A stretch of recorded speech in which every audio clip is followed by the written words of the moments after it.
I'm Dr. Vanita Rattan and this channel is dedicated to skincare for skin of colour. So as you know, I'm a doctor, but I'm also a cosmetic formulator specifically for skin of colour. So what that means is I love to do deep dive investigations into various brands, their ingredients list, their INCI list at the back of their packaging, and let you know whether or not those percentages are suitable for our skin.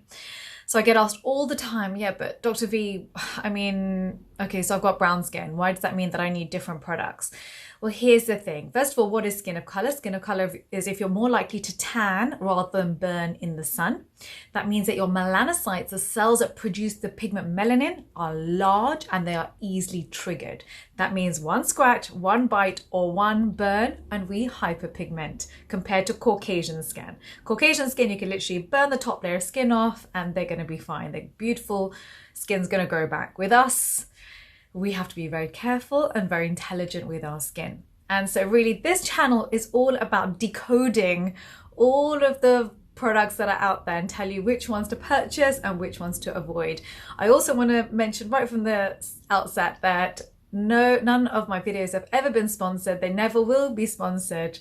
I don't even monetize my channel, even though I'm eligible. And the reason is that this is a completely evidence-based channel for skin of color that you can come to and know that all the information is correct and suitable for your skin. I'm doing it for us and I'm doing it for our children. So today's video is all about Kiehl'S. The number of times I've been asked to do this video is like none other. So Kiehl'S is a very popular brand, and I was actually quite excited to do it because there are so many influencers who use these products. So let's dive right in.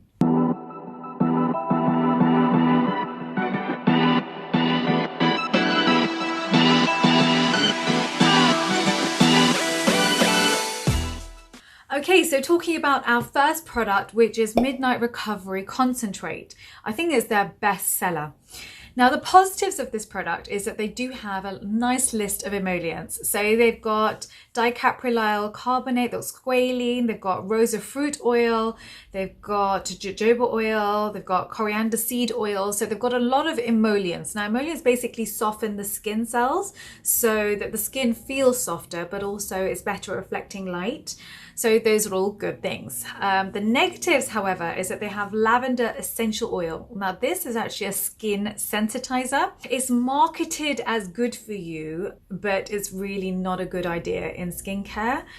And actually, this is one of the reasons why we need to educate ourselves and our children. Okay, so it's also got a pelargonium GRAVEOLENS oil, which is also a masking agent. It's a fragrant oil and can also sensitize the skin. It's also got a whole list of perfumes. So it's got linalool, citronellol, it's got geraniol, limonene, citral. As you all know, fragrance is the #1 cause of contact dermatitis. That's right. So contact dermatitis is a delayed reaction. It can happen years after you've been wearing a product.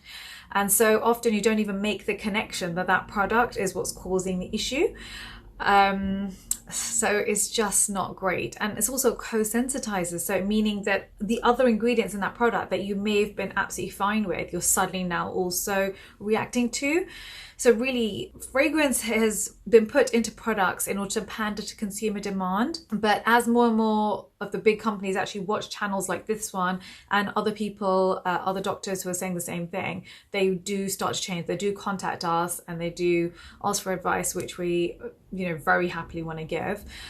In order to make sure that you're receiving the correct products. So fragrance, really avoid it. When they say, oh, this is a banana product and this is an orange product and this is a pineapple thing. Our skin is not salad. We need active ingredients that work, that repair our skin, because our skin can't talk to us and they cry in silence, and years later we find out the trauma that we've done to it. So we just need to educate ourselves and just buy what's good for your skin, not just what's been marketed as good for your skin. So what we really want to be wearing at night time are skin restorers. So we want hyaluronic acid, especially as we age. We lose your glucosaminoglycans and your skin feels drier and more sensitive. We want to use peptides, we want to use ceramides, we want to use vitamin A, especially if you're getting fine lines. You want to use vitamin C and other antioxidants and load up at nighttime because that will be one of your barriers to protecting you against environmental stresses the following day. So those are the sorts of things that you want in a nighttime serum. This, unfortunately, I think is a bit more of a skin perfume, which I wouldn't put on my own face. So the next product on the list is the Kiehl's Ultra Facial Cream. This cream has done really well. So this is how it's marketed: as a 24-hour intense hydration, and it strengthens your skin barrier.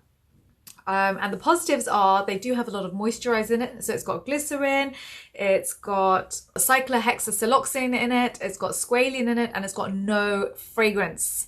And I love that. So well done, Kiehl's, for getting that right, because so many people get that wrong. And then I noticed that they actually don't put parabens in this product. And actually, I read in an article in a cosmetic journal that I subscribe to that they remove parabens from this in order to pander to consumer demand. Sales went up by $5 million.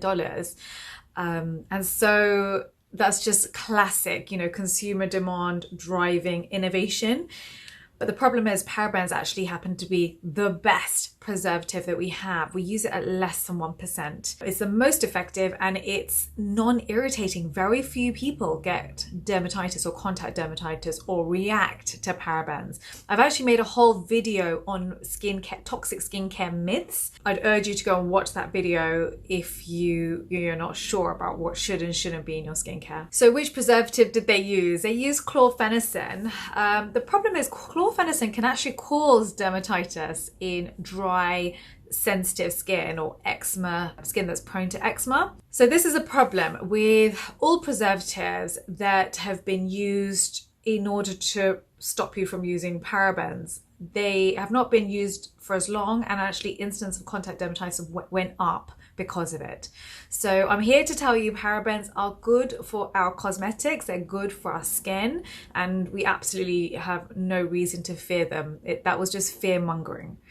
So please watch that video on toxic skincare. The only downside to this product, I'd say, is that it's got MYRISTYL, MYRISTATE in it, which is about 5 out of 10 on the comedogenic scale. So with this particular product, I think it's fine for majority of the population, except for those who have dry, sensitive skin, or those people who have oily, acne-prone skin. So those ends of the spectrum, I would probably avoid this product, but actually everyone else would be fine with skin of color. Okay, so moving on to the next product, which is cannabis sativa seed oil. Okay, this is probably one of the worst formulations I've seen. I'm so sorry. Okay, look, here's the positives. So it's got cannabis sativa seed oil, which is a very good emollient.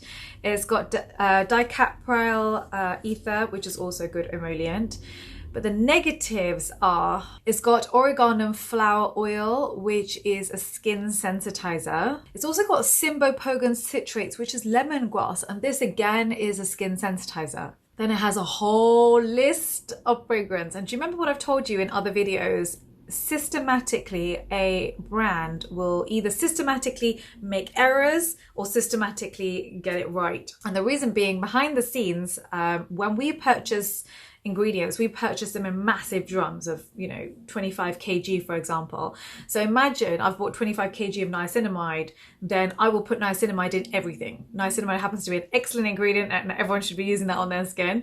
But at the same time, if I bought, here they've got mentha oil and I've got 25 kg of mentha oil, I'll put that in everything too, even though it's not good for your skin. And the same thing is true of fragrance. So if they've got fragrance in one of their products, they tend to put fragrance in everything because they've already got it, they need to get through that much fragrance every 2 years. Usually is 1 year to 2 years, the expiry date on these ingredients. So unless they turn around and say, we have reformulated, we're no longer using X, Y, or Z, majority of their products will have either all the good ingredients or all the bad ingredients. So in this particular product, they've got mentha oil, citral, citronellol, they've got geraniol, linalool, limonene. So all the those are all fragrances. If you ever see those words at the back of packaging, I would just avoid, to be honest, unless they've said they're reformulating. And a lot of people are starting to reformulate, and they are starting to create products that are better for our skin and don't smell like a flower, which is fine. You know, I don't care. I actually want to smell ingredients. I want to know what I'm paying for. I want to know that I'm getting, you know, I'm feeding my skin what it needs. Okay, so moving on to our next product, which is Clearly Corrective Dark Spot Solution. Okay, so I don't know if you know my background. I specialize in treating pigmentation for skin of color. So you can follow me on Instagram at the Hyperpigmentation Clinic. You can see all my before and after photos. I also actually discuss a lot of our topics for YouTube on there to get your feedback before I decide to actually investigate it. So if you do love this channel, it's a good idea to follow me on Instagram as well. But basically, in my clinic in the UK, we have treated over 30,000 cases of pigmentation for skin of color. We have a 95% success rate. And I know in our formulas, we use 30% actives, 30% tyrosinase inhibitors in our formulas. And so tyrosinase inhibitors basically slow down the rate of melanin production in the melanocyte itself. Yeah, so we're actually targeting the root. So in this particular product, when I look at products that have very few tyrosinase inhibitors, I already know what the results are going to be. So in this product, for example, they've got 3-O-ethyl ascorbic acid at maximum 2%. I'm estimating based on where it is on the formula. And that's basically the only active in this product to treat pigmentation. So it's probably not going to be that effective at that point. But then they just actually went and made the formula worse. Okay, so first of all, it's not even that good to start with. Then they added, the fourth ingredient here is denatured alcohol. And I'm going to make a whole video for you on good and bad alcohols for skincare. I'm actually going to film it today. But denatured alcohol is basically the worst. It is...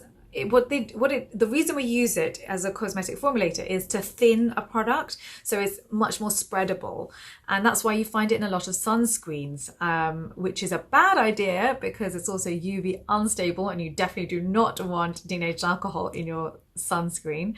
You can go watch my other videos on sunscreens as well, and I tell you which ones to avoid, etc.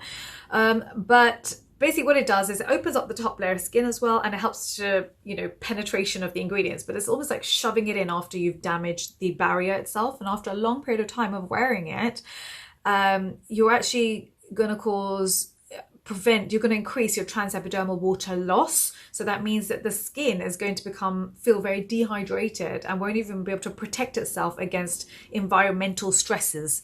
So denatured alcohol is just a bad idea. It's not a good alcohol, and I would avoid it. You also get increased free radicals, and as we know, free radicals are the enemy when it comes to skincare. They need to be handcuffed, and we need to use antioxidants, and we need to just prevent them in the first place. So that's my take on denatured alcohol. So the other negative is that they added lavender oil and linalool, and these are also skin sensitizers. So I'm sorry, this is just not a good product. I've made a whole video based on The Ordinary and how to get rid of dark marks. So I've got a whole dark marks video, and I've also got a hyperpigmentation layering video using The Ordinary. So I've got lots of different videos on this channel to help you with pigmentation that are going to just be more effective than this. Okay, so moving on to the next product, which is Daily UV Defense SPF50 Superfluid. Okay, so it's basically a chemical sunscreen. It's got avobenzone, homosalate, octisalate, octocrylene, oxybenzone. Now, I'm not a fan of chemical sunscreen for a number of reasons.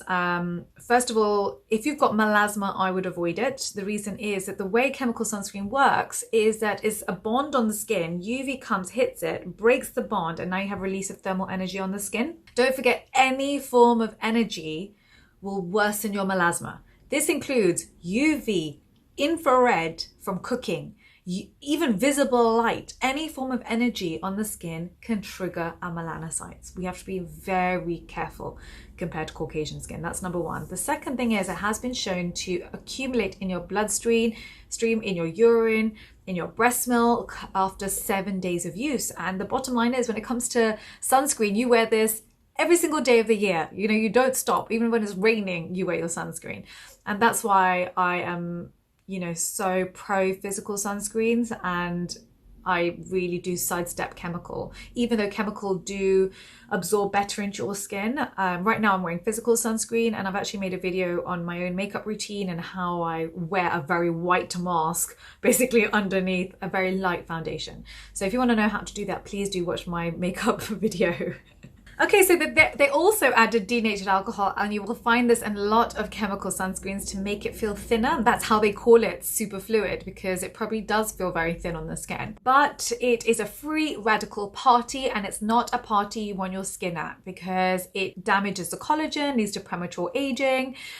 Free radicals are just not our friend, and it's also UV unstable as well. So this particular product for me, I'm sorry, is also a no. So the next product is a powerful strength line reducing concentrate.